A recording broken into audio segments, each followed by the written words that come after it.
لمتى ستستمر يا ميسي؟ قال إجابتي ستكون بعد 30. سكت ثم أجهشت بالبكاء. ما تخرجوش يا جوارديولا، ما تخرجوش يا جوارديولا، لا نقدر على التعليق بعده، لا يمكننا الكلام بعده، لا يمكننا الحديث بعده. أين سأجد المفردات بعده؟ أين ستخرج الألفاظ بعده؟ كيف ستكون الكلمات بعده؟ أي قاموس بعده؟ أي نواميس بعده؟ أي كورة بعدك يا ولد التانجو؟ الثالث كبير، الثالث مثير. جوارديولا في الرابع، شوف ماذا يفعل، شوف ماذا يصنع، شوف كيف يمر، شوف كيف يراوغ، شوف كيف يدون، شوف كيف يصر، شوف كيف يدخل الكرة بين الأقدام، شوف كيف يبدع بالأقدام، شوف كيف يفرج بلعبة الأقدام، شوف كيف يسجل بالأقدام، شوف كيف يكتب الزمان، كيف يكتب اسمه بين الأسماء، كيف يخلد اسمه مع الأسماء، كيف يسجل ويفرح، كيف يفرح ويجري، كيف يجري وينطلق، كيف ينطلق ليبتسم، كيف يبتسم ليضحك.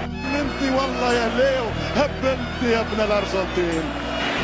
سجل 4 أهداف في شامبيونز ليج، سجل 4 أهداف في أرسنال. ماذا عساي نقول؟ لا نقول شيء لأني لم أجد تلك الكلمات. امنحني إلى كأس العالم، امنحني الله الإمكانية للحياة هذه الشهور يا ميسي.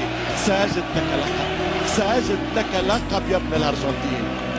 بيني وبينك رهان، بيني وبينك تحدي، سأجده وأنجح فيه إن شاء الله. سأبحث لك عن اسم، والله لو راجعت اللغة الهيروغليفية واللغة الفينيقية واللغة الآشورية واللغة البابلية واللغة المسمارية، سأجد لك كلمة، سأجد لك. أفضل في العالم وأفضل نادي في العالم، والكل يتمنى أن يكون بجوار هذا اللاعب الداهية ميسي.